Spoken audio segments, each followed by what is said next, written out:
aniversário dele.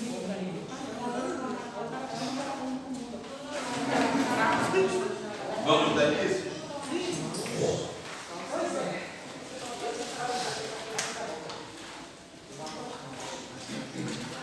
Pastor, você tem grampeador aí? Não, foi embaixo. Ah, não, ele tem. Ali dentro daquele armáriozinho, abre ali só a porta, ver se não tem mais.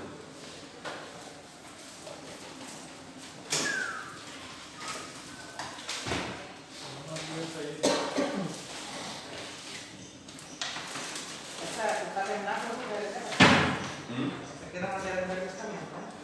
Isso, essa é o complemento, né?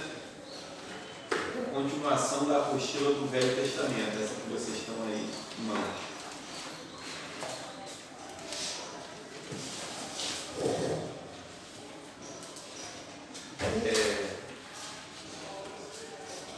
Como vocês estavam comentando, né? Foram 2 últimos dias aí eu estava no bairro, né? E queria iniciar essa aula intercedendo pelos nossos irmãos, por aqueles que ainda não puderam chegar aqui no nosso curso, né? Que possam estar passando por algum tipo de problema, que Deus possa estar nesse momento sustentando, renovando as forças, né? Dando direção para que possam estar aqui conosco. E Bom dia.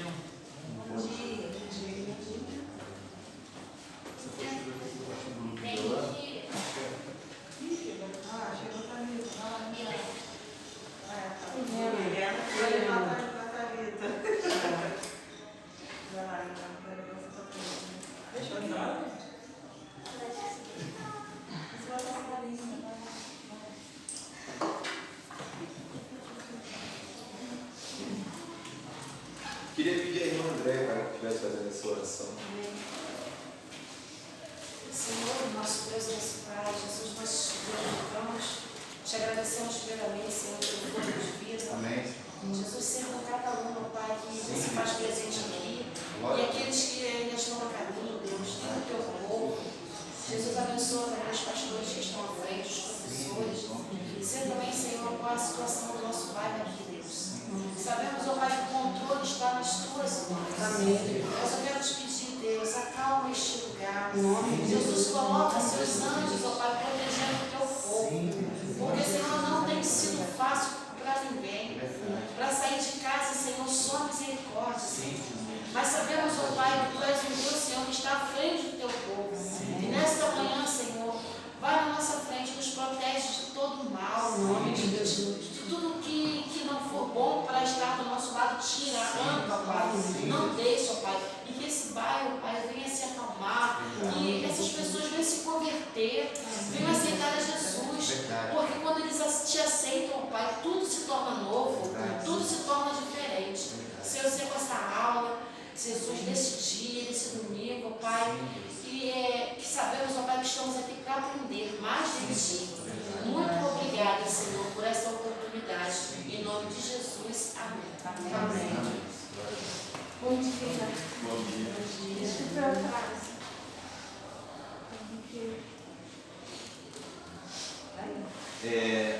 Nós havíamos comentado na aula anterior a respeito desse resumo aqui, né? Foi até o Fábio que fez, falando dos temas que nós já tratamos aqui na aula de Novo Testamento, e é mais para vocês fixarem, como a gente fala de muitos assuntos, né? Com o decorrer das aulas a gente acaba esquecendo essa questão aqui cultural, né, dos tempos de Jesus. Então é importante a gente estar fixando isso daí. Tá bom? E na aula passada, algumas pessoas trouxeram, né? Nós deixamos aqui um tema para a gente refletir durante a semana e a gente vai estar falando sobre ele hoje. Antes a gente vai fazer uma recapitulação aí sobre o reino de Deus, que é muito importante até chegar nesse tópico. Quem aqui não estava na última aula? Estava, né? Só. Então vamos lá. Eu sei que alguns de vocês fizeram, né, esse resumo, essa recapitulação desses temas aqui. Eu só notei no caderno, não fiz um trabalho não. Não, não tem problema não. A intenção é só fixar. E aí eu queria saber de vocês, alguns desses tópicos aqui que nós falamos, né? Vocês queriam comentar algum desses temas?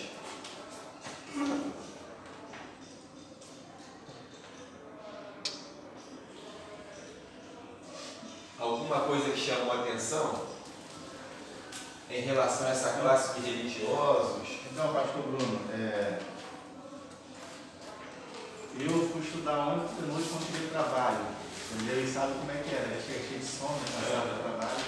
Não tive tempo de poder estar lendo, fazendo resumo, porque me ajuda lá de manhã, né? A gente tem que trabalhar, entendeu? E estava fazendo esse trabalho sobre a parte que foi um pouquinho.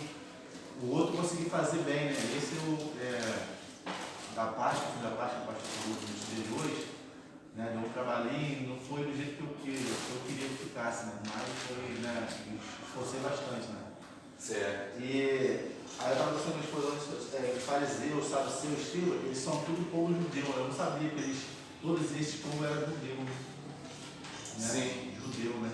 E que perseguia também Jesus, né? Eles sempre estavam perseguindo Jesus, né? Tanto os fariseus, como os saduceus, como os escribas, né? Isso. E eu lá nos escribas, né? Eles eram copiadores, né? Eles eram copistas, né? Copistas da lei, né? Então, isso me chamou a atenção. Então, eu vou estar estudando mais sobre isso, né? Até mais pra frente poder estar falando, né? E aprendendo mais, né? Isso. Na apostila de vocês, do Novo Testamento, tem também alguns desses tópicos aqui. Vocês podem estar recapitulando, né? Dando uma lida novamente. Tem que estar lendo a apostila, né? Para poder entender também, né? Isso. E hoje a gente vai entrar na parte final da apostila, na parte dos evangelhos. Mas vamos lá. Alguém mais quer comentar alguma coisa sobre esses temas aqui? Eu só tinha deixado umas perguntas, né? Um questionamento, deixou também. Isso. A gente vai ver daqui a pouquinho. Ah, tá. Sobre a questão das espadas, né? Isso. Está dentro do Se tema estava aí do autorizado, reino de Deus. seria autorizado. Complementando o que o irmão estava falando aqui, eles tinham uma preocupação muito grande com Jesus, porque eles achavam que ameaçava o governo de Roma. Sim.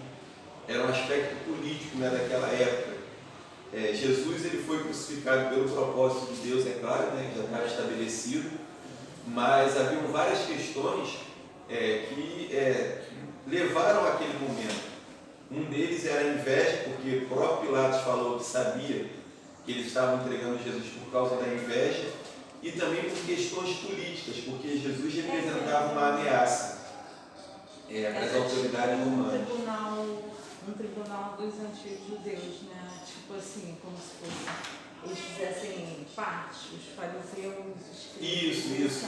saduceus, né? A sinagoga funcionava como um pequeno tribunal, e o Sinédrio era o Supremo Tribunal, onde as causas, né, mais importantes eram levadas. Exato. E o julgamento de Jesus passou pelo Sinédrio. Então, quando Jesus fala, né, por exemplo, para Pilatos, aqueles que me entregaram a você, maior pecado têm. O fato daquele momento ali da morte de Jesus já estar estabelecida por Deus, não eximiu as pessoas que o condenaram, porque ele foi condenado por causa do pecado daquelas pessoas. Pilatos, porque ele tinha medo de perder sua posição como imperador. E os religiosos daquela época, né, por causa da inveja, porque as multidões seguiam Jesus e já não viam mais eles como os mestres da lei, como aqueles homens, né, de Deus enviados por Deus, começaram a entender quem realmente eram os escribas, os fariseus e os saduceus, e isso daí despertou a ira deles, né? Eles não queriam perder os seus discípulos, não queriam perder as suas regalias, e a gente até lendo um dos textos aqui sobre o julgamento de Jesus, fala que ele foi levado primeiro para a casa do sumo sacerdote. Algumas traduções dizem palácio. Então eles moravam em casas muito boas, né? Viviam às custas do povo. E como nós falamos aqui, os fariseus, nem os seus pais, na sua velhice, eles amparavam, porque eles usavam a desculpa de que, por estarem muito envolvidos com a obra de Deus, os pais não podiam esperar nada deles. Então eles invalidavam aquele mandamento, né? Honra teu pai e a tua mãe. que a Bíblia fala. Mas aí no caso ia funcionar como uma roda gigante, né? Porque ele depois ia ficar velho, Sim, ele ia desamparar ele. Os Então, filhos. a mentalidade meio que toda, né? Ele mesmo não para o pai dele, depois ele vai ficar velho. Aí o filho também não vai parar ele, ele vai virando uma. Que o filho vai seguir o exemplo do Não pai. vai largar ele também. Quer dizer, Então, pastor, vamos dar bastante mais poder. Então, o Saduceu, né? Aí estava falando de Salomão. O Salomão era filho de Davi, né? Sim. Mas como ele começou a ter. Ele tinha muitas mulheres, né? Não dava conta, né? E cada mulher tinha o seu ídolo, né? E aí ele acabou se corrompendo, né? E ele era um sábio, né? Um dos que tinham mais sabedoria, assim, né? Sim. Salomão. Aí eu falei, Salomão, filho de Davi, assim, Então, filho de sábio, Davi. então. Salomão, filho de Aí Davi. acabou se corrompendo, né? E É, aí ficou nessa situação que ele se encontrou, né? Já no pecado, né? Isso. E desde os tempos de Salomão, né, quando o povo se desviou, que o templo deixou de ser lugar de adoração. Houveram algumas reformas religiosas que a gente vê no Velho Testamento, inclusive ídolos sendo tirados de dentro do templo, mas uma grande parte da história, o templo ficou contaminado, digamos assim. E quando Jesus vem, ele encontra o templo da mesma forma. Ele encontra o templo sendo lugar de salteadores, de ladrões, né? Mercadores. Por isso ele, com um chicote, ele expulsa aquelas pessoas do templo. A religiosidade, né? Nos tempos de Jesus, era uma religiosidade hipócrita. Os religiosos da época, né, eram pessoas hipócritas. Eles, tanto que Jesus fala, né? Ouvi tudo que eles vos disserem, mas não façam nada do que eles fazem, se referindo aos escribas, aos fariseus, aos saduceus, porque ele falou, né? Eles atam pesar dos fardos sobre os ombros dos homens, mas eles nem com o dedo mínimo querem movê-lo. E ele diz assim: ai de vós, fariseus e escribas, porque percorreis a terra para fazer um discípulo, e quando vocês fazem um discípulo, ele é 2 vezes mais filho do inferno que vocês.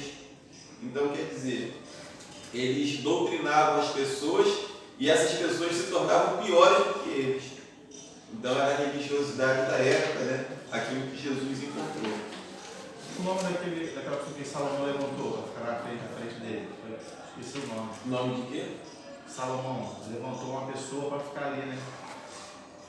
No templo? Não lembro. Não estou lembrado do nome. Então vamos lá. Nós falamos, né, sobre o reino de Deus, que ele não vem com aparência visível. Ele diz, né, não dirão ei-lo aqui ou ei-lo ali, mas o reino de Deus está dentro de vós. E lá em Isaías a Bíblia fala a respeito de Jesus o seguinte: nenhuma beleza víamos para que o desejássemos. Nenhuma beleza víamos para que o desejássemos. Por quê? O reino de Deus está dentro de nós. O reino de Deus, no primeiro momento, ele não vem com aparência visível. A gente vai ver depois em Apocalipse que o reino de Deus será estabelecido de forma visível nesse mundo. Mas no primeiro momento, o que Deus quer? Deus quer o coração das pessoas.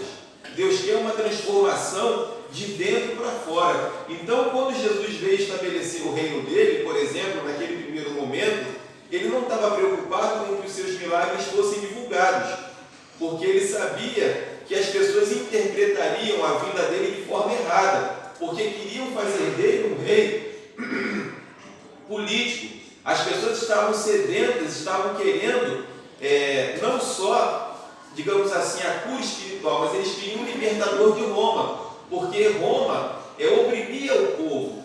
E os cobradores de impostos, como nós falamos, né, aqui de Zaqueu, que era o principal, outros cobradores de impostos, eles eram odiados pelo povo, porque além de eles cobrarem o que era devido, eles cobravam além.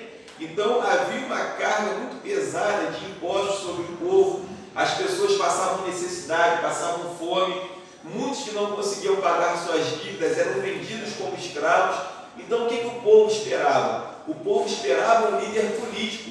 E Jesus, sabendo dessa questão, ele dizia: olha, não digam para as pessoas quem eu sou, não divulguem os meus milagres, não é o momento disso, porque poderia culminar numa revolta, num estopim, e as pessoas quererem fazê-lo rei, como aconteceu, que tentaram fazer dele rei e ele saiu fora daquela confusão, daquele ajuntamento que estava acontecendo, porque o momento do evangelho crescer e expandir não era aquele ali do ministério inicial de Jesus. No ministério inicial dele, ele doutrinou e ele orientou poucas pessoas, principalmente os 12, né, que eram os que estavam ali próximo dele, fora as mulheres e os discípulos também, aqueles 70 que foram enviados.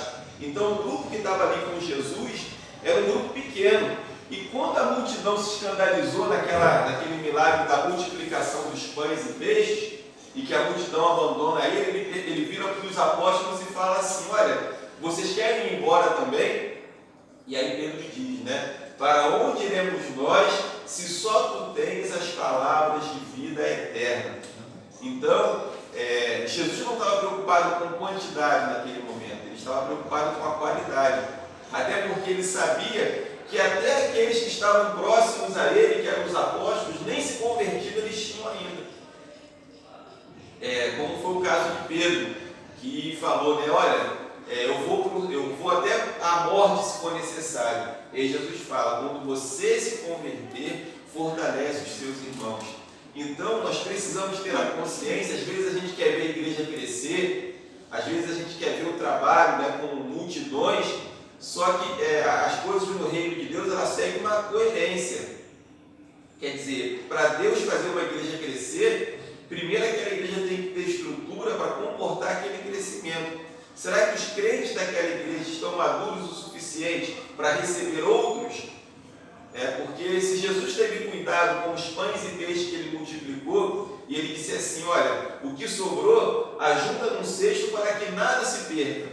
Eles conseguiram recolher 12 cestos cheios. Ele vai ter muito maior cuidado de não deixar se perder aqueles que entram na igreja, aqueles que ele traz para si. Então, Deus não vai dar para a gente pessoas para nós cuidarmos se nós não estivermos preparados para receber essas pessoas. E é por isso que às vezes uma igreja não cresce, porque não há condição de receber mais pessoas. Os que estão ali não estão preparados para receber mais. E a gente tem que ter esse discernimento, essa visão. E foi o que Jesus ele fez naquele primeiro momento.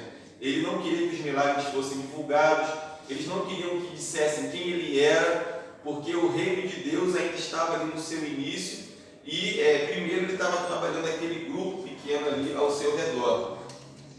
E como nós falamos, né, o reino de Deus não vem com aparência visível. E aí ele fala várias parábolas. Uma delas é a parábola do tesouro escondido. Qual é a parábola do tesouro escondido? Um homem encontra um tesouro num campo e ele vê que aquele tesouro é de muito valor. E aí ele vende tudo que tem para poder comprar aquele campo. E o que isso significa? Que nenhum sacrifício da nossa parte é grande o suficiente comparado à grandiosidade do reino de Deus. Então todo esforço que a gente faça, tudo aquilo que a gente possa dar para o reino de Deus, não é nada comparado a esse grande tesouro que nós encontramos.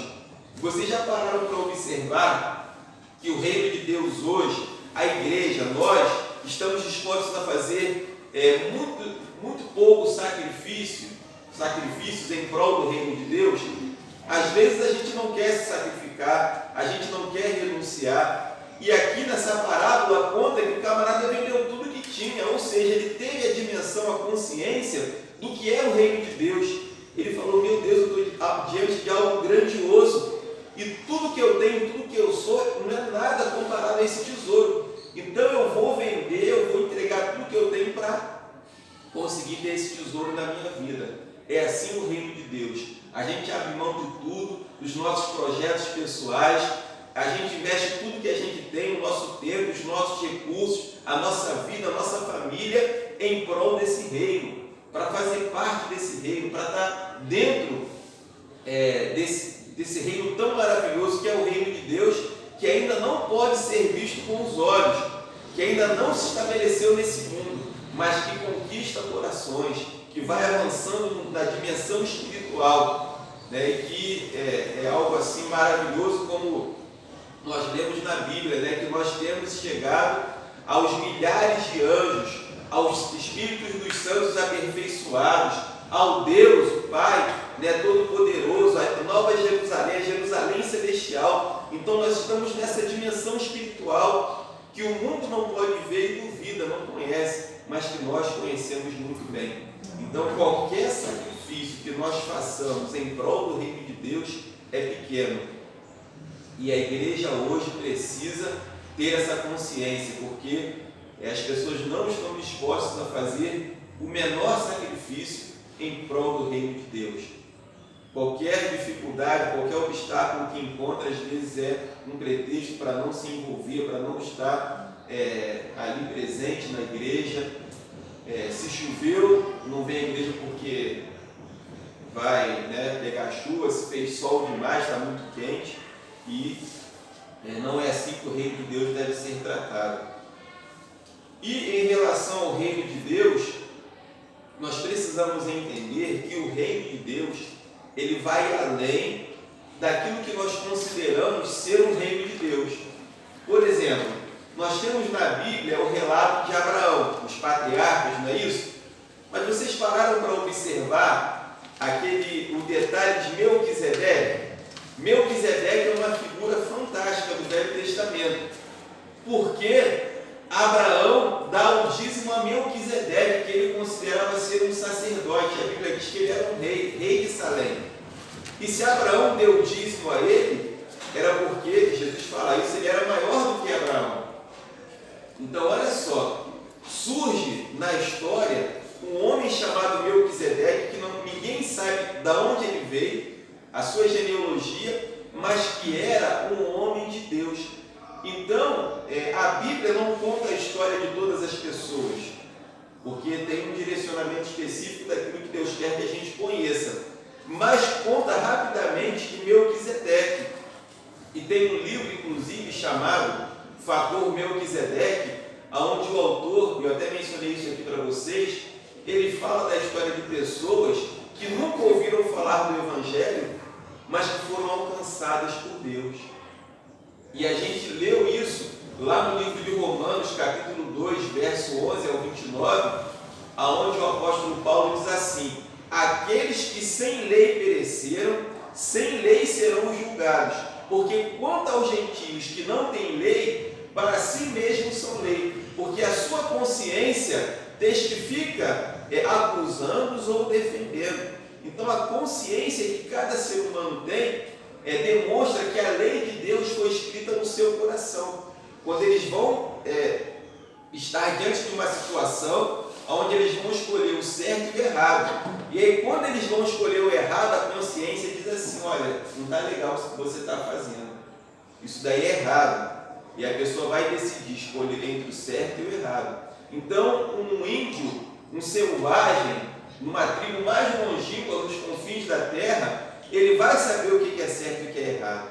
E aí a Bíblia diz que Deus vai julgar essas pessoas pela sua consciência, aonde a consciência vai acusar ou vai defender. Agora, como vai ser esse critério de julgamento, nós não sabemos. E aí nós temos o exemplo de Cornélio. Cornélio, que não conhecia o Evangelho, nunca tinha ouvido falar de Jesus, mas a Bíblia fala que as esmolas e as orações dele subiram até o céu. E aí Deus manda Pedro, vai lá e fala com Cornélio a respeito do plano da salvação. E avisa Cornélio também: olha, vai chegar um homem aqui que vai falar do Evangelho para você. E nós temos relatos no mundo inteiro de, por exemplo, países onde o Evangelho é proibido, aonde as pessoas vão procurar missionários que estão escondidos naquele país, que não podem ter a sua identidade revelada, e dizem assim: olha, nós temos um sonho, e Jesus falou para a gente procurar vocês. E aí é apresentado àquelas pessoas o plano de salvação, elas se convertem através do testemunho daqueles missionários. Então o reino de Deus vai muito além da igreja, vai muito além daquilo que a gente imagina, vai muito além daquilo que a gente acha que Deus pode ou deve fazer, porque às vezes a gente quer colocar limites em Deus, né? E Deus não tem limites, Ele fala com quem Ele quiser, Ele se revela a quem Ele quiser, porque Ele é Deus do ser humano. E eu tenho a certeza que mesmo aqueles que são muçulmanos ou de outras religiões, em algum momento da vida, Deus falou o coração deles. Quer ver, tem um testemunho de um missionário, porque a gente pensa que o livro sagrado dos muçulmanos, o Alcorão, não fala de Jesus, né? Mas ele fala. E aí, só que o livro, o Alcorão, ele fala de Jesus como um profeta. E aí um missionário começou a evangelizar um muçulmano, um rapazinho, e ele falou assim, não, mas Maomé, porque Maomé, ele foi e falou assim, você sabia que teu livro fala sobre Jesus? Aí ele, meu livro fala sobre Jesus, o Alcorão fala, abre aí para você ver só, aí, lá, né, o Alcorão menciona Jesus como um profeta, e aí ele pega esse gancho e diz, olha, Jesus, esse profeta aí que o teu livro fala, ele é isso, e aquele jovem se converteu ao Evangelho através desse testemunho que o missionário deu sobre Jesus. E a gente citou o exemplo aqui daquele homem bomba. E esses homens bombas, eles antes de explodir, antes deles fazerem a sua última missão, digamos assim, né, eles recebem a oportunidade de ter um momento com a família, de realizar o último desejo. E teve um deles que o último desejo dele foi vir conhecer o Brasil. E aí ele vem aqui antes de realizar a sua missão suicida, e ele passa em frente a uma igreja. E ele decide entrar. Deus falou no coração dele. Ele entra naquela igreja, ouve a mensagem, se converte e desiste daquela missão suicida. E eu conheci esse missionário. Ele hoje é missionário, né, da Junta de Missões Mundiais. Glória a Deus. Porque Deus falou no coração dele. Teve um outro que ele era um bandido de alta periculosidade, e aí numa dessas visitas, né, ao presídio, como é importante esse trabalho em presídio, né? O carcereiro recebeu uma caixa de Novo Testamento e pegou e falou assim, aí, quem quer uma Bíblia aí? Aí jogou assim, aí ele pegou um desses exemplares do Novo Testamento, e aí Deus, ele lendo aquele Novo Testamento, falou com ele, olha, você vai sair daqui dia tal. Primeiro ele foi mandado para a solitária, que ele era meio violento, ele brigou lá com os detentos e mandaram ele para a solitária. Aí na solitária ele só tinha um livrinho, né, como passatempo, e ele começou a ler. E ele se converteu e Deus falou com ele, eu vou tirar você daqui tal dia e vou enviar você para as nações. Aí ele falou, olha, enviar para as nações, o que é isso? Ele nem sabia o que era missionário, não tinha conhecimento, o mundo dele era o mundo do crime.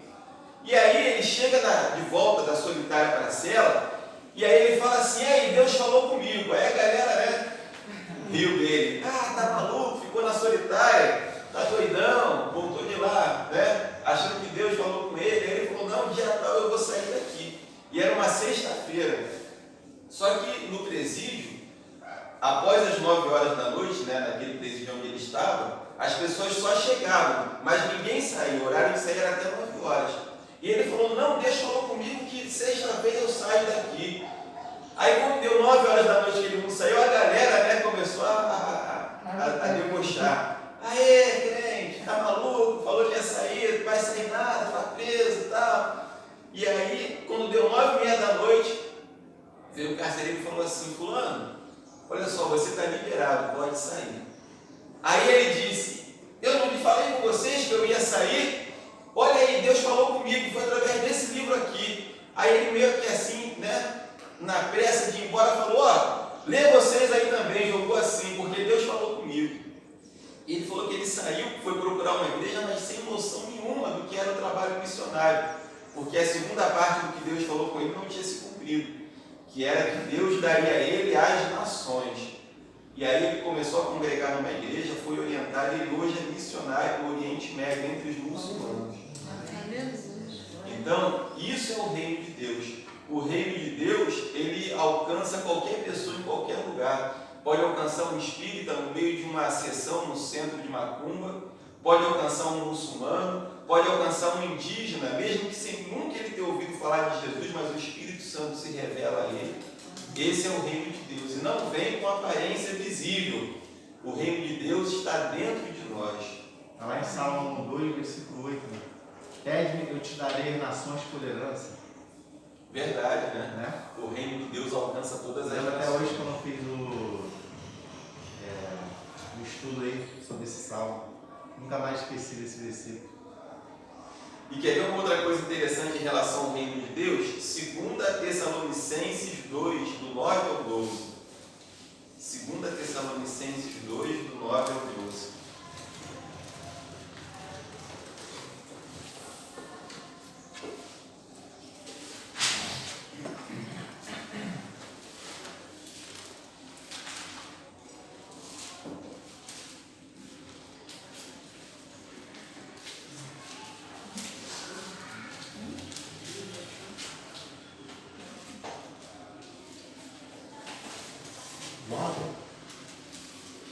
Isso, 2 Tessalonicenses 2, do 9 ao 12, começando pela Luzia. Versículo 9. É só um instantinho, deixa todo mundo achar. Finalzinho, perto, mas chegando lá no Apocalipse, 2 Tessalonicenses 2, do 9 ao 12. Misericórdia. Agora essa parte da sua vida. É que assim, eu estava fazendo uma estudança dessa evangélica, dessa profeta. Aí nós tínhamos um momento que tinha uma parte de teologia. Aí esse professor, ele era pastor e ele falava muito da graça comum e a graça salvífica. Aí nesse caso, esse menino na visão, ele vivia uma graça comum, vendo ele sendo bravão. A ponto de quando ele foi para essa solitária, essa graça comum revelou a ele o Deus Todo-Poderoso naquele dia que ele deu. Seria assim? Porque Isso, que graça é favor imerecido, né? E a salvífica é da luz. Quando a gente confessa a fé em Cristo, né? Aí a gente tem essa graça salvífica, que é a graça da salvação. O que é graça comum? A Bíblia fala que o sol, ele nasce sobre justos e injustos. Então, mesmo o ímpio, ele recebe de Deus a graça da vida, o alimento, né? Então, isso, graça é favor imerecido. Mas a graça salvífica é quando a pessoa recebe, né? Tem direito ao sacrifício de Jesus na cruz. Foi o caso desse prisioneiro bravo aí. Ele tinha a graça comum porque a mão de Deus era com ele, mesmo ele sendo um monstrinho que ele era na vida do Cristo. Isso, comia, bebia, né? Usufruía das coisas desse mundo, mesmo sendo mal. Sendo mal, exatamente. Aí quando ele teve a oportunidade, ele conheceu o verdadeiro Cristo. A verdadeira graça, né? Isso. A graça salvífica. Pastor, né? A graça salvífica e redentora é a mesma coisa? Sim.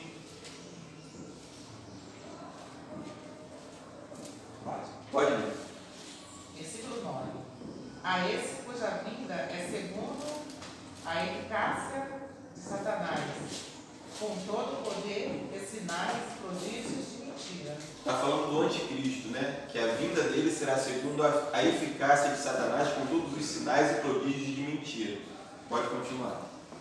E com todo o engano da injustiça para os que perecem, porque não receberam o amor da verdade para se salvarem. Tessalonicenses, versículo 2. Isso. 2 de 9 2 Tessalonicenses 2, 9. Foi do 10. Ele é do 10 aí, por favor. E lê de novo? Aham. E com todo o engano da injustiça para os que perecem, porque não receberam o amor da verdade para se salvarem. Isso, 11 agora. E por isso Deus lhe envia a operação do erro, para que creiam na mentira. Agora é o versículo chave. Por isso Deus lhes envia a operação do erro, para que creiam na mentira. Coitadinhos, né? Deus enviou a operação do erro para eles acreditarem na mentira e irem para o inferno. Será que é isso? Resposta, versículo 12. Para que sejam julgados todos os que não creram na verdade, antes tiveram prazer na injustiça. Para que sejam julgados aqueles que não creram na verdade, antes, olha a palavra, antes tiveram prazer no pecado. Nós falamos aqui sobre a fé, que a fé sem obras ela é morta. Todo ser humano pode ter fé. Até os demônios têm fé. A Bíblia diz: crês tu que Deus é um só? fazes bem. Os demônios também creem e estremecem. Todo ser humano pode ter fé. E na verdade, todos têm em algum momento. Até o ateu que diz que não crê em Deus, isso é conversa fiada. Todos têm fé. Só que existe uma diferença entre a fé que simplesmente acredita e a fé que age. É a fé com obras. É aquela que realmente faz a diferença. Então, olha o que diz ali o versículo 12. Que não creram em Deus, antes tiveram prazer na iniquidade. O que leva as pessoas a dizerem que não acreditam em Deus, ou que não aceitam o Evangelho, que não aceitam Jesus, não é a falta de fé. É o prazer no pecado. No fundo do coração, as pessoas não vão se converter ao Evangelho, não vão ter aquela fé que se lança, aquela fé que dá o passo, como Abraão teve, né? Aquela fé que levou ele a querer sacrificar o filho. Essa fé que age, que dá o passo em direção a Jesus, ela às vezes ela certamente não acontece na vida da pessoa por causa de um divisor de águas que é o pecado. É o pecado que realmente determina quem será de Deus e quem não será. Porque aqueles que têm prazer no pecado, aqueles que querem viver longe de Deus porque têm prazer na vida errada, esses vão se cercar de todas as desculpas possíveis. Ah, Deus não existe, eu não quero, agora não, deixa para depois, esse negócio de evangelho não é para mim. Por quê? Porque tem prazer no pecado. E sabe que se comprometerem a ter uma vida com Deus, vão ter que abrir mão daquilo que eles gostam tanto. E tem gente dentro da igreja assim, que está em cima do muro, está dentro da igreja, mas está em cima do muro. Por quê? Porque tem prazer no pecado, gosta do pecado. Aqui dentro é uma coisa, mas lá fora tem uma outra vida, longe de Deus. E olha o que acontece com pessoas que têm o prazer no pecado. Deus lhes envia a operação do erro para que creiam na mentira, já é no segundo estágio. Quando o anticristo se revelar, essas pessoas que acreditarem no anticristo, que receberem essa operação do erro, a marca, o sinal 666, não são porque são pobres coitados e foram enganados. Eu até falo isso aqui na aula do Apocalipse, né? A pessoa não vai receber o 666 na mão, coitadinha, porque estava com fome e não tinha dinheiro para comprar comida no mercado, e a Bíblia diz que só poderá comprar e vender quem tem a marca, o sinal. Ele não vai receber a marca por isso, só por isso. É porque ele teve prazer no pecado, ele vai acreditar naquela mentira e ele vai receber aquela marca, e não vai ser simplesmente uma marca para comprar e vender. A marca da besta está associada à adoração a Satanás, porque a Bíblia diz assim, que aqueles que receberam a marca e adoraram a imagem serão lançados no lago de fogo. Então, essa marca, esse 666, é muito mais além do que simplesmente comprar e vender. Tem a ver com prazer no pecado, tem a ver com adoração a Satanás, e tudo isso está se desenhando para o final dos tempos. Então, uma pessoa que insistentemente, olha o que a Bíblia diz, né, lá em Provérbios, aquele que várias vezes repreendido, endurece o coração, será quebrantado repentinamente sem que haja cura. Então Deus avisa. Deus fala, Deus diz, olha, você está vendo a vida de pecado, se arrepende, a pessoa endurece o coração. Não, agora não quero. Chega um momento em que a pessoa, ela está tão envolvida com o pecado, ela tem prazer naquela vida que ela não quer saber do Evangelho. E aí o diabo toma conta de vez. A gente até vê esse exemplo disso que aconteceu nessa sexta-feira. Essa menina, ela ficou 6 meses dentro de uma igreja. E eu li um relato dela que ela colocou assim, a minha arma é a minha Bíblia. A minha arma é a Bíblia. E 6 meses.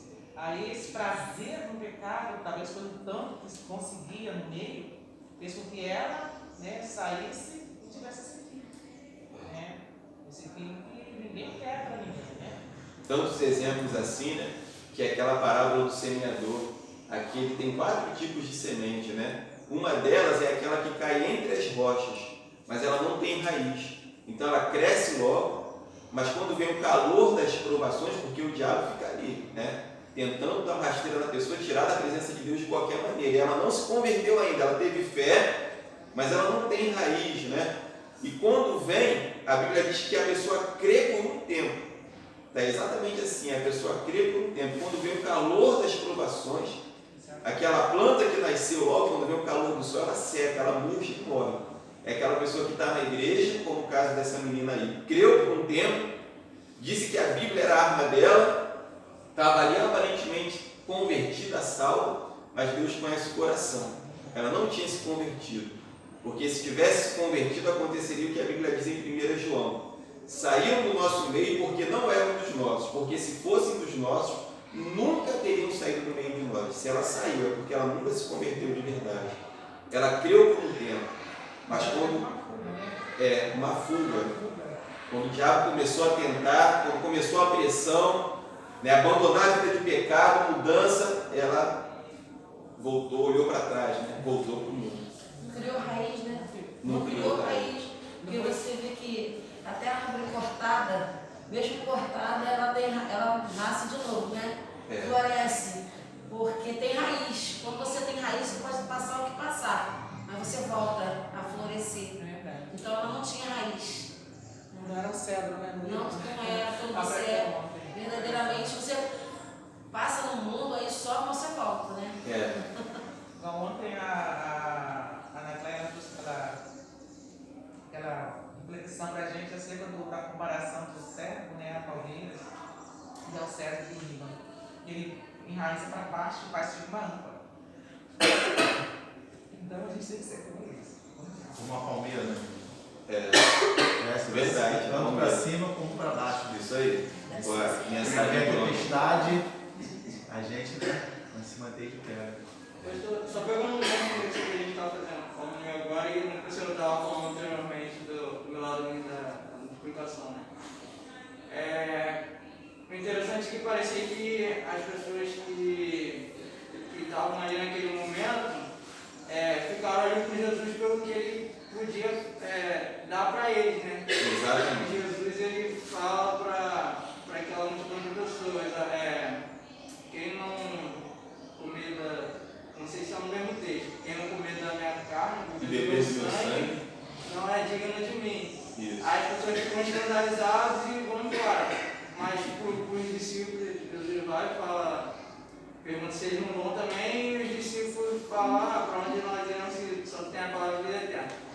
Aí Jesus depois fala para eles irem eles entrarem no rio e ir para o outro lado, né? Enquanto ele ia para o monte orar. Aí os discípulos vão para o rio e no rio acontece toda aquela coisa da tempestade e tudo mais. Jesus aparece andando sobre as águas e tal. Pedro, ele chama Pedro para ir com ele e tudo mais. Eu queria entender assim, qual o propósito de Jesus ter feito isso com os dois discípulos. Eles queriam levar os discípulos além de uma experiência de provisão assim, do que Jesus poderia dar. Qual foi o propósito de Jesus ter chamado os 12 para ir para aquele outro lado? O que Jesus queria ensinar para eles nessa experiência de ter andado em cima das árvores e tudo mais? Quando a gente vê o milagre da multiplicação, e logo depois, Jesus falando assim, aquele que não comer da minha carne e beber do meu sangue não pode entrar no reino de Deus. As pessoas se escandalizam. O que isso tira de lição para nós? Nem tudo aquilo que Deus fala ou que Ele faz a gente entende. Muita gente, quando se depara com a dúvida, quando se depara com situações que ela não entende, ela se afasta, como foi o caso da multidão. Mas aí os discípulos entenderam algo que ia além. Eles disseram assim, para onde iremos nós se tens a palavra de vida eterna? Ou seja, tem coisa que às vezes a gente não entende, que Deus está fazendo, ou que a gente não entende que a Bíblia fala em alguns momentos, mas isso não é pretexto para a gente se afastar, porque depois isso daí ficou claro, que comer a carne dele, beber do sangue dele, era ser ele participante do seu sacrifício, receber o sacrifício dele para a salvação. Então tem muita coisa que Deus está falando com a gente hoje que a gente só vai entender lá na frente. E aí a gente vai desistir por causa disso? Não, precisamos continuar perseverando. E nesse episódio da tempestade, Jesus passa com os seus discípulos em duas situações de tempestade. Na primeira ele estava no barco, na segunda ele não estava no barco. Mas é no mesmo texto? Não, textos diferentes. São duas tempestades. Uma ele estava no barco e eles falam: Senhor, não se te dá que morramos, porque Jesus estava dormindo. E aí ele acorda e acalma a tempestade e os ventos. No segundo momento, Jesus não estava no barco, a prova era maior, porque eles pensaram: poxa, na primeira vez Jesus estava aqui, e agora que parece que não está? Porque Jesus vem andando sobre as águas. Então o que isso nos ensina? Que Deus ele permite na nossa vida situações de tempestades onde a nossa fé vai sendo aperfeiçoada, né? Cada situação, cada tempestade que a gente passa, a nossa fé aumenta mais. No segundo momento, o desafio da fé foi maior, porque Jesus não estava no barco e veio andando sobre as águas. E aí Pedro diz: eu posso ir ao encontro do Senhor sobre as águas? Quer dizer, já era algo completamente diferente da primeira tempestade que eles passaram. E assim é a nossa vida. A Bíblia fala de fé em fé. Cada dia e ano que passa, às vezes as provas que vêm são maiores. Mas como a gente já passou por provas menores, a gente está preparado para viver uma situação de provação maior, vamos dizer assim. E a gente vai vencendo os desafios, os obstáculos um a um. Às vezes a gente quer fazer algo grandioso para Deus, mas a gente está engatinhando na fé ainda. E aí Deus fala: calma, tu não está preparado, tu está engatinhando ainda, já quer correr. Então aí Ele vai permitindo situações na nossa vida para a gente ir amadurecendo e crescendo, vencendo tempestades pequenas, até que a gente esteja preparado para vivenciar situações mais complexas, mais difíceis, né? Então o objetivo dessa tempestade foi trazer maturidade, então. Maturidade. E na continuação, em relação ainda ao reino de Deus, que Ele está dentro de nós, os fariseus davam muito valor ao exterior. E a gente se engana quando a gente dá muito valor à aparência. Às vezes, aquela pessoa que a gente não dá nada por ela é quem Deus vai usar. A viúva pobre foi a maior oferta. Então, o reino de Deus contraria a lógica. A Bíblia diz: Deus escolheu as coisas loucas desse mundo para confundir as sábias, e as que não são para confundir as que são. Então, às vezes, aquela pessoa que a gente não dá nada por ela é a que tem o maior galardão no céu, porque Deus conhece o coração e não a grandiosidade daquilo que a gente faz, porque Deus é coerente. Por exemplo, olha só, eu tenho uma oferta de 100 mil reais.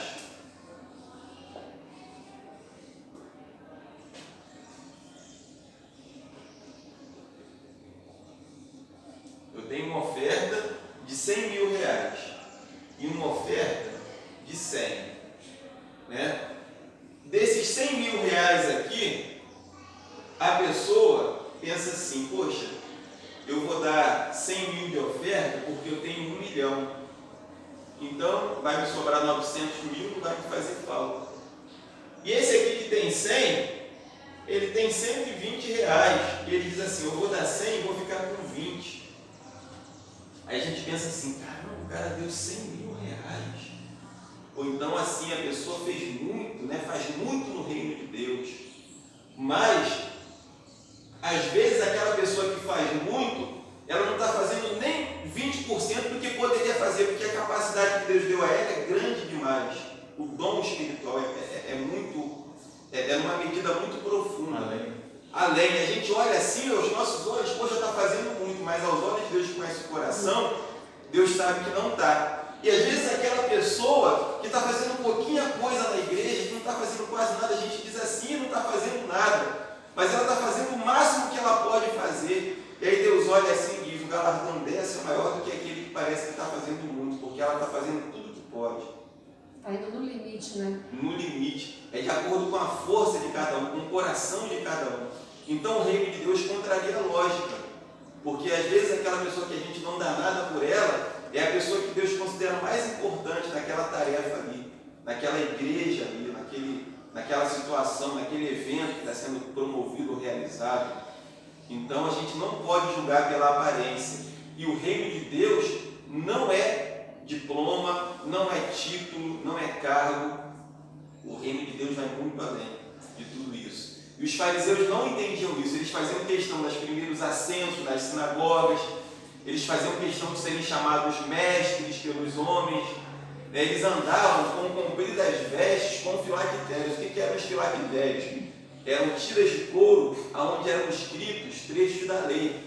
Eles penduravam aquilo na roupa, né, para dizer que obedeciam à lei, gostavam de se amostrar, mas eles não viviam aquilo. Então eles usavam roupas com compridos filactérios, com tiras de couro, onde a lei era escrita, mas eles mesmos não cumpriam aquilo ali.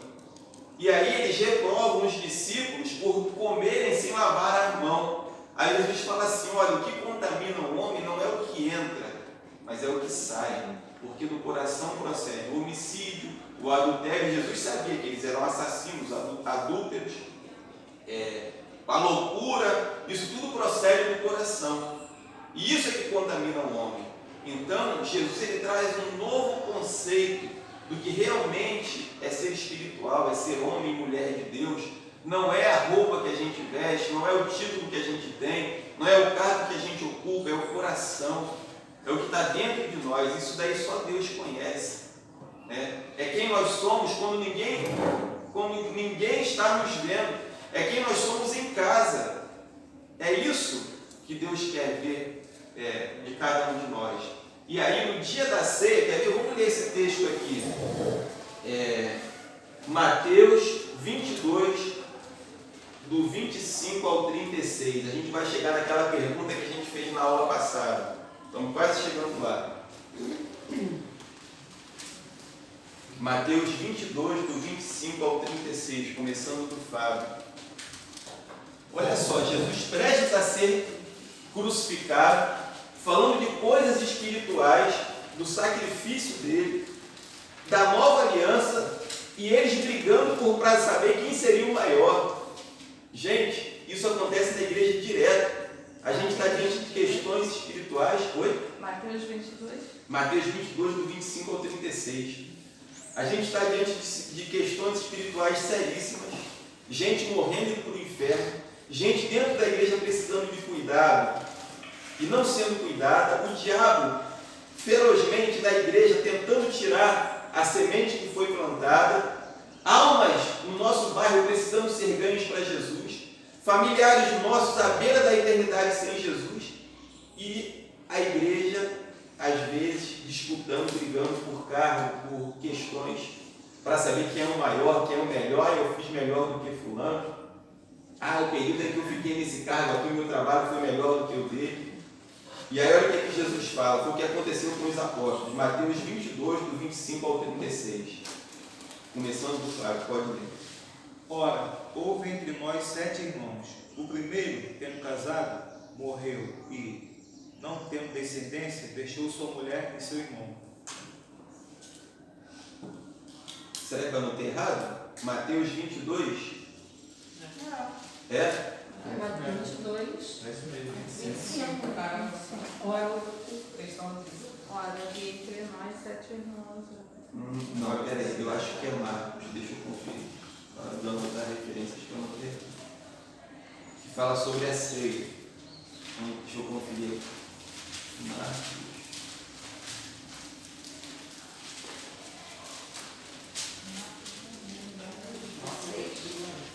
Não. Lucas.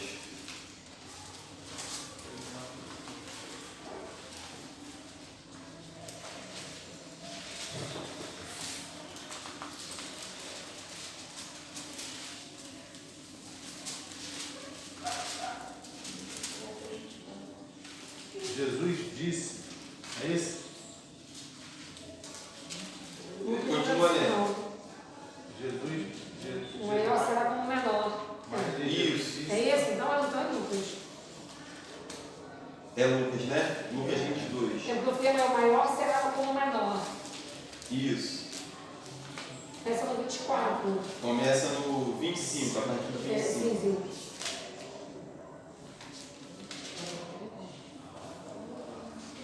Vai, Fábio. É Lucas mesmo. gentios dominam sobre eles, e os que têm autoridade sobre eles são chamados benfeitores. Isso, o rei dos gentios dominam sobre eles. Em que contexto Jesus falou isso? Estava tendo uma briga entre eles para saber quem seria o maior. Isso, Lucas 22, a partir do verso 25. Você leu 25, né? Ao 33. Isso, do 25 até o 36.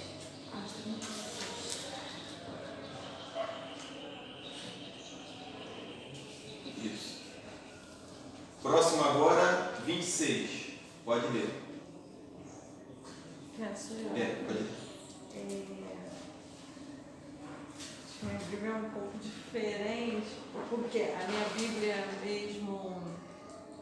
Eu não sei se a diferença que essa era da minha mãe, não sei se ela era católica, né? Então é um pouco diferente, porque a minha eu perdi. Tem problema não, pode ler que às vezes é até bom a tradução diferente para a gente ter a visão do texto, né? Mas Jesus lhes disse: os reis das nações dominam sobre elas e os exercem autoridade, sobre elas são chamadas benfeitores. Esse é o 25, né? É o 26. É o 26, né? Mas vós não sereis assim, pelo contrário. O maior de vós seja como o menor, e aquele que dirige seja como o que serve. Ok. 27. Pois qual é o maior? Quem está à mesa? Ou quem serve? Porventura não tem quem está à mesa? Pois no meio de vós eu sou como quem serve. 27. Pode ler. Vocês têm estado sempre comigo nos meus sofrimentos. 29. Isso, Próximo agora, Lina. E eu vos destino, como meu Pai me destinou. Para que comais e bebais a minha mesa no meu reino, e vos senteis sobre tronos, julgando as 12 tribos de Israel. Simão, Simão, Satanás pediu vocês para peneirá-los como trigo. Mas eu roguei por ti para que a tua fé não desfaleça, e tu, quando te converteres, confirma teus irmãos. E ele lhe disse: Senhor, estou pronto a ir contigo até a prisão e a morte. Tornou-lhe Jesus: digo-te, Pedro, que não cantará hoje o galo antes que 3 vezes tenhas negado que me conheces. Perguntou-lhes: quando vos mandei, Senhor, ao forno ou ao parto, faltou-vos porventura alguma coisa? Jesus está falando aí daquele momento em que ele manda os 70 de 2 em 2. Ele diz: quando eu vos mandei com alparcas, né, sandálias, alforjes, onde guardava o dinheiro, faltou alguma coisa? Não. Aí continua. Ele respondeu: nada. Disse-lhes, pois, mas agora aquele que tiver bolsa, tome-a, como também o alforje, e o que não tem espada, venda a sua veste e compre. Acabou, né? Acabou o 36. Isso. Aí no versículo 37, alguém diz, né? Temos 2 espadas, não é isso? Pois vos digo que é necessário que se cumpra em mim o que está escrito. Ele foi contado com os malfeitores, porque o que a mim se refere está sendo cumprido. Isso, lê o outro também. Então lhe disseram: Senhor, aqui estão 2 espadas. Respondeu-lhes: é suficiente. É suficiente, isso aí. Vamos lá.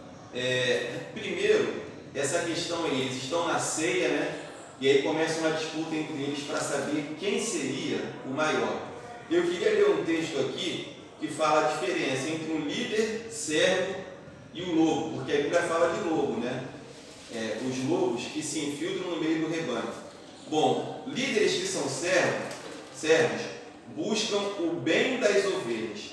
Os lobos buscam os bens da ovelha.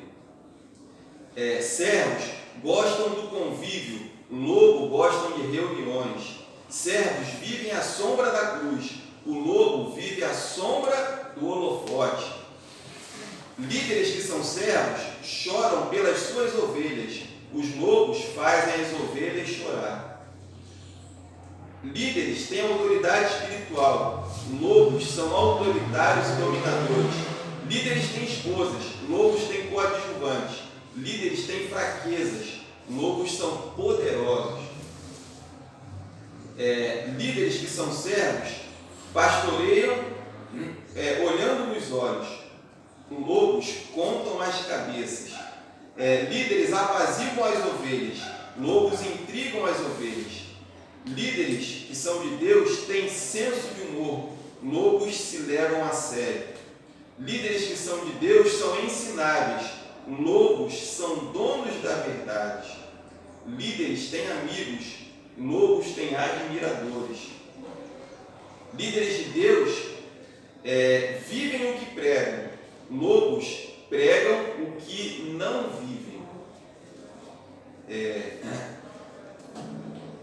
Líderes de Deus vivem de salários. Lobos enriquecem. Líderes de Deus ensinam com a vida. Lobos pretendem ensinar com discursos. Servos sabem orar no secreto. Lobos só oram em público. Líderes que são servos são pessoas humanas e reais. Lobos são personagens religiosos e caricatos. Líderes que são servos vão para o culto. Lobos vão para o palco. E aqui ele vai falando algumas outras características, depois eu vou mandar aí no grupo de vocês para vocês continuarem lendo. É muito interessante. Né? Ainda tem que me adicionar no grupo. Eu estou. Isso, irmã Marinal. Eu esqueci. Não, se quiser o número não. Tá aqui. Ah, tá aí, né? 64, 69, 4157, né? Isso. Pastor Bruno, no Jardim de Geração eu vi uma ilustração sobre o lobo, tremendo, muito boa. A gente está falando agora também sobre relação ao lobo. Quer dizer, existem líderes que são servos, né? E aqueles que são lobos. Então, qual é a característica de um líder de acordo com, segundo o coração de Deus? Jesus falou, ele tem que servir. Aquele que quiser ser o maior, seja servo de todos. O próprio Jesus serviu. Então, essa deve ser a característica de quem quer liderar. Deve ser como servo. Deve ser servo de todos. E aí Jesus põe fim a essa briga deles para saber quem era o maior. E aí, no finalzinho aqui do texto, ele vai falar sobre uma questão do reino de Deus, que foi a pergunta que nós deixamos na última aula. Jesus, ele era coerente. Ele sabia que o reino de Deus estava se estabelecendo nesse mundo. E esse mundo tem as suas questões que nós não podemos fechar os olhos para elas. Porque nós dependemos desse mundo, vivemos nesse mundo. Por exemplo, ninguém aqui consegue fazer nada sem dinheiro, não é verdade? A gente não precisa de dinheiro. Então Jesus, quando enviou eles naquela missão dos 70, ele falou assim, olha, leve ao forte, ele falou, olha, não se preocupe com o que vocês vão levar, né, com dinheiro, nada disso, porque Deus vai prover o sustento de vocês. E eles foram ali sem se preocuparem com aquilo que eles iam encontrar, né? Mas aí nesse segundo momento Jesus diz assim, olha, a coisa está se apertando. Eu vou ser crucificado, vão me levar e vão querer colocar a mão em vocês também, mas não é o momento de vocês serem presos e mortos. Não é o momento de vocês agora. E aí Jesus fala assim, quantas vocês têm, falei para vocês não se preocuparem com espadas, né? Mas quem tiver uma capa, venda e compra uma espada. A capa naquela época, por que o Bartimeu, quando ele lança a capa de si e vai ao encontro de Jesus, foi um ato de fé? Porque a capa, naquela região da Palestina, protegia do sol escaldante da noite e protegia do sol escaldante do dia e do frio intenso da noite. Então o mendigo à beira do caminho como Bartimeu e cego, sem capa ele morria. E aí, quando ele ainda cego lança a capa e alguém com certeza já, o ceguinho deixou cair a capa, já era, agora é nossa, né? Com certeza algum aproveitador, a capa era algo caro, já catou a capa do ceguinho. Quando Bartimeu jogou a capa de si e correu para Jesus, foi um ato de fé. Porque o que ele na sua cabeça, na sua fé pensou? Eu não preciso mais dessa capa, eu vou ser curado. Eu não preciso mais dessa capa para sobreviver, eu vou ter minha vista de volta. E aí Jesus olha para ele e diz, a tua fé te salvou. Então naquele momento ali, quando Jesus fala assim, vende a capa e compra a espada, por que Jesus falou aquilo? A espada era a arma da época. E eles precisariam se defender. Se defender de quê? De quem? Daqueles homens que foram ao Getsemane com espadas e varapaus e aquele grupo ali de pessoas para poder prender Jesus e que queriam prender também os apóstolos, porque consideravam eles também uma ameaça. Mas vocês imaginem, aquele grupo de pessoas chegam para prender Jesus. E aí, quando Jesus é preso, Pedro já tinha puxado a espada e cortado a orelha do soldado. Já havia oferecido uma resistência. Aí Jesus diz assim, Pedro, não foi isso que eu falei. Aí ele pega a orelha do soldado, chamado Malco, coloca no lugar de novo. E aí a Bíblia diz que os apóstolos fogem. E aí é a pergunta que eu fiz na aula passada. Sobre a questão da arma. A espada, naquela época, era considerada arma? Sim. Jesus autorizou os seus discípulos a portarem uma arma, porque ele mandou que vendessem a capa desse texto que nós lemos e comprassem espada. Aí eles dizem assim, Senhor, temos duas. Ele diz, basta, não precisa mais do que isso. A pergunta é, hoje a espada não é mais arma, né, para a nossa defesa do dia a dia. Você não vê um policial com uma espada na cintura. É fuzil ou pistola, né, ou spray de pimenta, né, bala de borracha, são as armas de hoje. Então a pergunta é, Jesus nos autorizaria hoje a usar armas de fogo? Em que circunstância? O que vocês chegaram, a conclusão que vocês chegaram? Ele precisava para cumprir a promessa, na verdade, né? Jesus explica em parte o surpreendente comentário de que ele precisaria cumprir a profecia segundo a qual ele era contado entre criminosos. As espadas são suficientes, porém, para justificar a acusação de que Jesus seria o líder de um grupo de bandidos. Ela abordou uma outra visão aí, interessante. Visão de que aquela espada ali caracterizou eles como... a intenção mesmo de Jesus era porque ele já sabia, era profecia, ele já iria mesmo ser crucificado. Né? Certo. Então, vou começar pela Aline, depois a irmã Cátia. No caso que Jesus estaria falando de armas de guerra espiritual, a espada do Espírito, como diz lá em Efésios 6:12, que diz, né?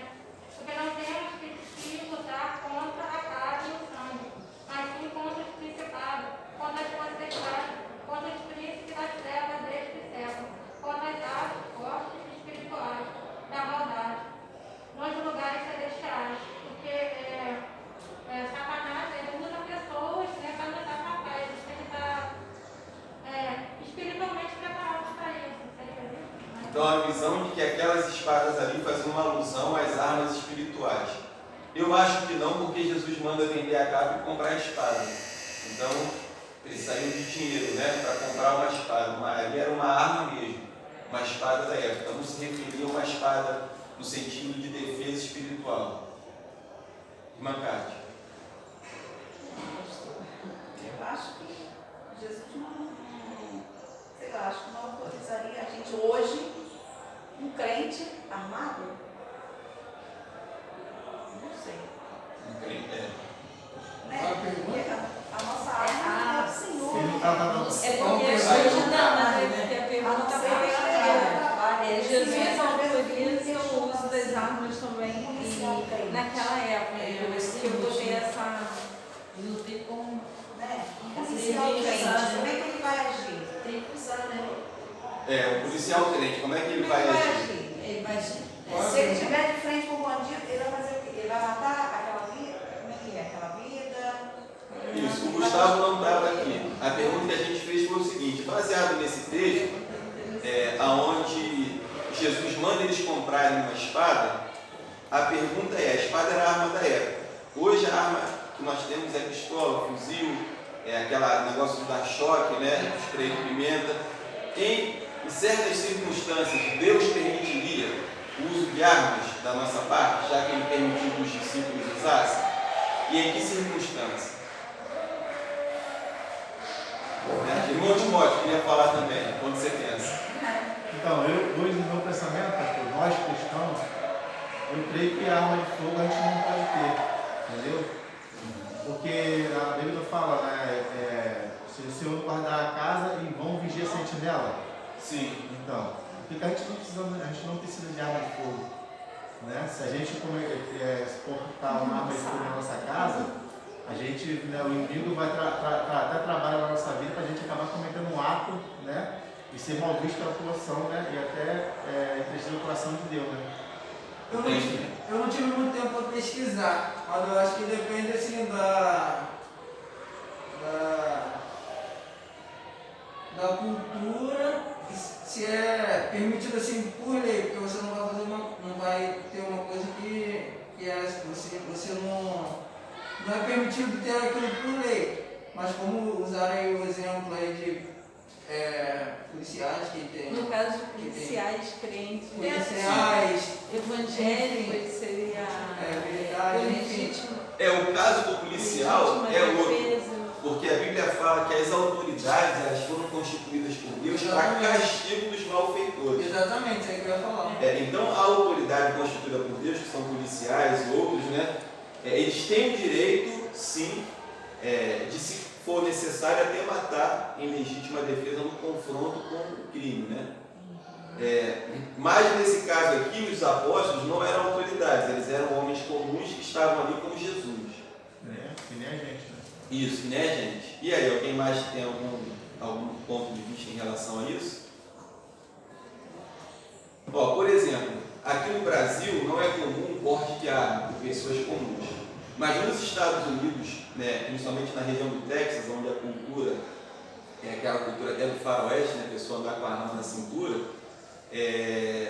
cristãos fervorosos, homens e mulheres de Deus, andam armados na rua, com uma pistola na cintura. E aí, será que eles estão errados? Não, mas a lei... Vai de cada cultura nesse caso. Né? Oi? Da cultura do país, se é permitido por lei e tal, e o propósito de você ter aquilo, se é se alguém, porque lá, por exemplo, tem lugares que não é igual aqui que é protegido por muro e tudo mais, e acontece de pessoas invadirem as casas das pessoas. Locais violentos. Não, de Então, ladrão. nos lugares aqui. Mas lá a invasão de casa é bem menor do que aqui. Mesmo as casas não tendo muro, né? Então, mas nesse sentido assim, será que seria possível ter, mesmo sendo permitido por lei? Mesmo sendo permitido por lei, será que a Bíblia autorizaria, né, um cristão a ter uma arma de fogo? Eu acho que sim, mas só para sua defesa. Isso assim, por legítima defesa. Não para ataque, para defesa. Eu vou muito pelo Êxodo 22. Se o ladrão for achado roubando e for ferido e morrer, o que feriu não será culpado do seu sangue. No caso seria a posse, né? A posse... A posse de arma é diferente do porte de arma, né? Até uma discussão no Brasil a respeito do porte de armas e do posse de armas. Eu acho que para se defender, sim, desde que você tenha, como ele falou, por lei, você tem que ter o porte, se você tiver o porte e a posse. Por exemplo, você tem que... Porte no caso no trabalho. Isso. A pessoa pode andar armado. Eu tenho curso de vigilante. No caso, no meu posto eu posso andar armado. Agora eu sair dali eu não posso andar mais armado. Não, sim, entendi. A posse é para você ter em casa. Isso, e o porte é para você andar com ela. Não, o porte no trabalho. Então, fora no do trabalho, se algo acontecer no seu trabalho, né? Se algo acontecer que você precise se defrontar com, ele tem que proteger a segurança, tem que proteger. Como ele agiria, ele tendo porte, ele está no trabalho, e acontecesse algo que ele precisasse se defender de, para sobreviver mesmo e também Então, diante do trabalho dele. Dentro do meu trabalho. Dentro Agora, do se trabalho. eu estiver fora ali, Se fazendo um acontecer- ato lá fora, eu já Não, estou lá fora não, mas dentro. do trabalho. Se acontecesse de entrar um ladrão Mas, lá, por exemplo, o policial ele tem porte de arma, mesmo não estando em serviço, né? Aí ele vai atacar tipo a família dele. no caso dele, se encaixa nisso também, né? Por ser um segurança ali dentro do local de trabalho dele. E também, a gente quando fala de arma, a gente está falando aqui de pistola, fuzil, mas tem várias outras armas, né? Tem a spray de pimenta, tem aquele negócio de dar choque, Arma branca. Arma branca. Pastor, e vamos lá. Aqui não tem essa cultura de andar armado. Mas tem igreja que tem segurança na porta da igreja armada. Porque isso que eu Aonde ia falar, vai ser nos Deus? lugares de periculosidade, Aonde maior vai ser? periculosidade. Eu estou falando porque dentro o das esposo de uma comunidades, família, assim. ele fazia segurança na igreja universal. Armado, tá? Conheço Armado. Olha só, aí é que está a questão. Não. E aí? É isso que eu queria perguntar. Ele citou um trecho que diz assim, ó, se o Senhor não guardar a casa, em vão vigia a sentinela. Isso. Eu acho que pelo Tá. fato da igreja entrar muito dinheiro, tá? Lá é segurança armado na porta. Estou falando porque a minha amiga, o marido dela, fazia segurança na igreja universal do Alcântara. Mas Armado. Esse texto aí, eu interpreto assim, se o Senhor não guardar a casa, em vão vigia a sentinela. Mas a sentinela está lá, vigiando. É claro que sem a ajuda de Deus, a sentinela vai ser rendida e vai invadir. Com certeza. Né? Então, na minha opinião, que eu acho, quando Jesus mandou que eles levassem espada, era para legítima defesa. Tanto que quando Pedro cortou a orelha do soldado, ele falou, não, né, Jesus, não é isso, né? É porque eu acho o seguinte, como não era momento deles serem pegos e serem mortos, eles já ofereceram uma resistência. E aí, quando colocaram a mão em Jesus, aquele grupo ali deve ter pensado assim, olha, tem mais 11 aí, eles estão armados, não deixa eles irem embora. A gente já tem quem a gente quer, que é Jesus. Não vamos seguir eles não, porque é um grupo de homens, né? Eles têm como se defender. E eu acredito, assim, na minha opinião, pode ser que eu esteja errado, que em questão de legítima defesa, Deus autoriza o uso de arma, e em certas circunstâncias também. Por exemplo, na Universal, Deus guarda? Guarda. Mas eu penso no seguinte, a gente está lidando com pessoas que não têm o menor temor de Deus no mundo. Tanto que eles invadem a igreja, teve um caso aí, que invadiram uma igreja, roubaram equipamento do som e evacuaram dentro da igreja, de afronta. Então eles não têm essa visão de que a igreja é povo de Deus, não tem essa visão não, eles, né? E aí, num caso desse, como entra muito dinheiro, eu acho válido ter um segurança armado para quê? Para intimidar essas pessoas que não têm o temor de Deus. Agora, a questão da posse de arma em casa. Como a gente viu esse caso aí desse Lázaro, esse cara aí, né? Suponhamos, né? A gente mora numa região de fazenda, cada um mora na sua fazenda. A gente sabe que está sob constante risco de ser invadido, de ser rendido, né? Ter uma arma em casa, eu penso que não seria para a gente, principalmente nós que temos o Espírito Santo de Deus, não seria para ferir, nem para, numa discussão com o vizinho, querer atirar, nada disso. Mas seria o quê? Eu estou em casa à noite, ouço um barulho no quintal. Poxa, o que está acontecendo? Eu olho pela fresta da janela, tem uma pessoa andando. Eu não vou mirar na cabeça e vou atirar. Eu vou dar 2 tiros para o alto para assustar a pessoa. Então eu acho que a arma é válida nesse sentido, para intimidação, ou seja, a pessoa que está tentando te fazer um mal, ela sabe que você está armada, que você tem como se defender, como você reagir, vai pensar assim, poxa, eu não vou mexer com aquele grupo ali não, com aquela pessoa, eu não vou entrar naquela casa não, porque é a mesma coisa da gente, por exemplo, colocar, lá na minha casa eu tenho alarme.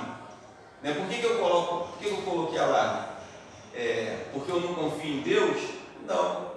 Eu sei que Deus guarda, mas eu vou fazer a minha parte também, porque quando o cara tentar forçar a porta, vai tocar uma sirene lá na cabeça dele e ele vai saber que foi descoberto e vai pensar, poxa, eu não sei quem está aqui dentro da casa, se está armado, se não está, deixa eu sair fora. Os vizinhos também podem chamar, né, socorro? Isso.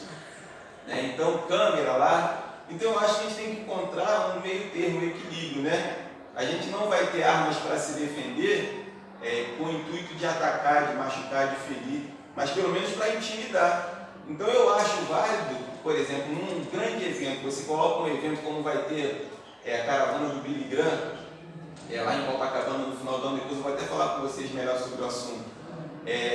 Um evento para 1 milhão de pessoas. Tem que ter no meio daquele 1 milhão de pessoas, contratado por aquela equipe que está organizando o evento, seguranças, para tentar conter os baderneiros, aqueles que vão ali para tentar roubar. Vai ter aqueles aproveitadores no meio da multidão, né, que vai aproveitar que a igreja vai estar ali, o pessoal distraído, envolvido com o evento, para furtar um celular. E aí os seguranças estão ali já com outros olhos, né? Enquanto o pessoal está ali na adoração a Deus, estão os seguranças ali vendo se tem alguém suspeito na multidão para abordar, chegar, ó, o que você está fazendo aí, né? Atitude suspeita. Então... E até mesmo um possível atentado, né? Porque vai ter milhões de pessoas assim... Pode haver tentativa de um atentado, né? Agora, eu acho que assim, não depende se a gente tem arma ou não, depende da nossa consciência. Porque foi como você falou no começo, a gente vai ser julgado de acordo com a nossa consciência, né? E você, pastor Bruno, você com uma arma em casa, é muito complicado você ter uma invasão, uma coisa, você pegar ali, né? A pessoa, como para ter uma arma dentro de casa, ela tem que estar psicologicamente bem, entendeu? Saber que aquilo ali é uso para se defender. Tem muita gente que pega uma arma, né? Aí quer andar lá no alto, né? Achar que pode fazer tudo. Para isso, quem não tem esse controle, não é melhor não ter arma em casa, entendeu? É um tema que rende muitos debates, porque alguns legitimamente defendem que seja para uma sua legítima defesa, né? Para espantar o marginal, mas tem aquela questão de muitos que teriam e queriam, e na primeira discussão que tiver com o vizinho vai querer puxar, vai querer intimidar, né? Se for bipolar, assim, de repente, até porque eu até concordo que vai. Porque você tem um filho, chega uma pessoa para pegar sua filha e fazer uma maldade. Você não vai atacar aquela pessoa, mas se você der um tiro pro alto, vai intimidar, entendeu? Exato. Vai ser uma proteção. Outra coisa, pastor, até para dar um tiro tem que saber. Se a pessoa não saber dar o tiro, tem que ter um treinamento. Um corte, né? Tem que ter um corte. Não, treinamento também. Não, mas aí a pessoa que tem, logicamente, ela vai procurar vai aprender, né? Porque tem que saber manusear. Depende da cultura, não é assim, a moda bombar, eu acho que Porque quando você dá um tiro pro alto, ela sobe, mas ela desce. Desce. Eu já ouvi falar nisso, certo é dar um tiro pro chão. É igual, eu fui casada há 4 anos e meio. O carro, não sei, bicho que deu na cabeça dele uma vez, ele apareceu uma arma lá em casa. Eu da igreja. Sempre, quando eu me casei com ele, já era evangélica e ele começou a ir. Aí eu não sei que carro gastava, ele com esse ir e vir com amigos, que ele não era convertido ainda. Ele chegou com uma bolsa de trabalho, aí sim, poder pegar uma vida dele, então, para poder arrumar no dia seguinte, que diabo de bolsa pesada é essa? Aí quando ele, não mexe na minha, não mexe, agora de abrir. E treca pesado demais, deixa eu tijolo. Quando eu abri, falei, olha, tu vai subir isso daqui agora. Porque eu não preciso disso dentro da minha casa. Nem você precisa. Entendeu? Porque você for na casa, você sabe atirar. Qual a procedência desse trem aí? Não tinha procedência para o chat da arma para raspar. Falei, tio, olha que coisa de bandido. Então, o que tu pergunta eu resolver? Até porque eu, até na época, né, minha assim, falei assim, a minha arma está aqui, ó. Essa é a minha arma. Dentro da minha casa, essa é a minha arma. E caminhando contigo lá fora vai ser essa. Aí ele pegou, olha o fim de quem vendeu. Passou bastante tempo, não devolveu aquela arma, nem pegou o dinheiro de volta. Eu falei, se ficar aqui, o SBT estava até com uma situação de que quem tivesse arma em casa, estava desarme, né? Eu falei, vou botar dentro da sacola e vou lá tratar com um cinto de pelúcia. Você, aí não, precisava disso aqui, não fez nada. Aí o que acontece? Passou-se um tempo, né? Quem vendeu essa arma para ele foi assassinado no trailer aqui no Bandeirante. Eu falei assim, olha aí, a procedência desse trailer era da onde? De Deus que não foi. Então eu sinceramente, eu sou bem distante dessa arma. Eu, em relação à arma, se eu de repente entrasse numa fazenda, num lugar ermo, né, distante de tudo, eu gostaria de ter uma assim para intimidação. Agora, né, aqui, como a gente mora, tem muitos vizinhos ao redor, eu, de repente prefiro colocar grade, ter um alarme, ter uma câmera, né, para intimidar, do que ter uma arma. Mas não teria problema nenhum em ter uma arma, não. Por quê? Eu tenho consciência da minha comunhão com Deus, eu tenho o Espírito Santo de Deus. Eu sei que eu não vou usar arma para poder intimidar um vizinho, uma briga, né? Então, se eu tivesse uma arma, eu saberia usar, eu não ia usar, né, de qualquer maneira. Então, lá de Maricá, já é um lugar mais deserto. Já é bom ter, porque né, a mesa uma aqui, outra lá embaixo, você tem, né? Tem como intimidar, né? O chão. Verdade. Mas ali no caso dele, eu sei desnecessário ter aquilo, até porque a procedência, né? Não tinha treinamento. Não sabia nada. Agora, se a pessoa tem preparo, tem tanto preparo de mandar vir na barra, quanto preparo na mente, beleza. Se você quiser deixar aí. Isso, pode deixar comigo. Então vamos para o café. Tá bom, tranquilo. Não, foi só um resumo.